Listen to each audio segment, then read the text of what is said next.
Brutal, sadistic, and a money writer are a few words that have been used to describe Mickey Spillane.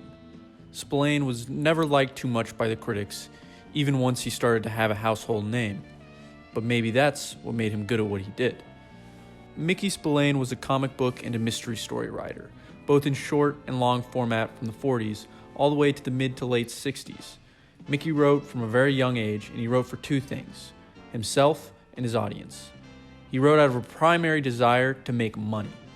"I have no fans," he told one interviewer. "You know what I got? Customers. And customers are your friends." I write about anything where I make a buck from it. My intention is to drive people to the book stands. I don't care about me. I know I can write. In order to make money as a writer, you have to know your audience. And if anybody's listening and wants to be a writer, listen to what I'm going to tell you. Nobody reads a book to get to the middle, do they? No, that's right. They read a book to get to the end. Now, that the end is so sensational that it's just great. They can't wait till they run out and buy a book by the same writer, see? Right. Spillane was known for creating a sense of danger and excitement that few writers could match. Regardless of the critical opinion, the public loved his books and became a best-selling author. Mickey Spillane is best known for his creation of the character Mike Hammer, who some critics would go on to argue was an alter ego of Mickey's. Mike Hammer became both an icon and inspiration for hard-boiled detective characters throughout the future of noir. Come in. Well, whatever you're selling, honey, we're buying. Come on in. Spillane was born on March 9, 1918 in Brooklyn, New York. Eventually, Spillane graduated and went to Kansas for college, but ended up dropping out shortly after starting.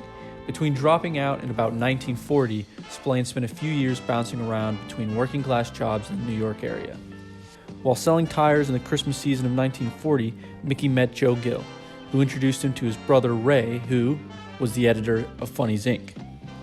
He began writing comics at Funnies because he could make a quick buck for a piece of writing that didn't take too much work. But you were in comic book writing. I was one of the original 10 who started comic books. Now everybody's going to throw rocks at me for doing it, but those were the days of Target, Blue Bolt, Submariner, Human Torch.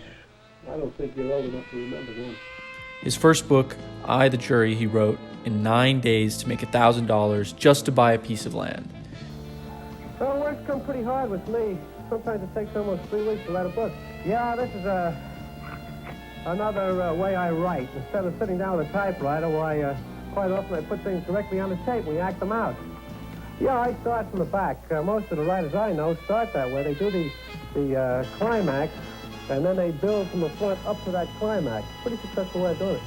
He worked there until he enlisted for World War II, where he served in Florida and Mississippi to train fighter pilots. Spillane is known for being frustrated at where he was stationed because he wanted to be on the battlefield during World War II. After World War II, he went back to New York and spent a year or so writing comics and short mystery stories for pulp magazines before he moved to writing his own full-length crime novels. His novels revolved mostly around Mike Hammer. Oh, Mike is a development from a comic book character called Mike Danger. My name is Mike Hammer. I'm a private investigator. I need some information. Dial 411. Oh, thanks a lot. These novels were incredibly dark and twisted with lots of violence. Many critics despise Spillane's work, thinking it was exciting, with no solid narrative and not particularly gripping. Though Mickey never seemed to care much what other people thought. Critics may not have liked him, but his writing style was clear and straightforward.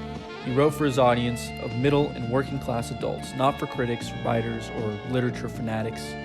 This is perhaps why they turned so brilliantly into filmic adaptations with beautiful voiceovers and dialogue. It wasn't long before his books began being made into films. He wrote The Long Wait in 1951, and just 4 years later, Victor Saville, who later directed My Gun is Quick, was directing the movie version of Mickey's book. Soon after the creation of the filmic adaptation, Spillane was a household name for the creation of his character Mike Hammer and the series of books following him. His books would define characteristics of film noir for decades. Noir was at its peak when Spillane was writing the Mike Hammer books, so it's no surprise that these hard-boiled detective stories got picked up by Hollywood producers and directors to be made into films. Mike Hammer was the perfect protagonist for noir, who obviously took inspiration from... Only Mr. Poley could tell you that, and he's dead. That's right. Well, if he isn't, he's got a big yacht coming because they're going to bury him in the morning. Hammer was full of questionable choices and behavior, but with a clear sense of drive, determination, and a somewhat moral overall goal. Hammer hated violent criminals and would use that hatred as an excuse to do whatever necessary in order to get rid of them. The law was a complication Mike Hammer rarely accounted for. Hammer chose to work outside the law, which wasn't new to the hard-boiled detective, but what was new was the brashness and detail in which these violent choices were depicted. It was his life and his personality which lended themselves so perfectly to the hard-boiled detective story.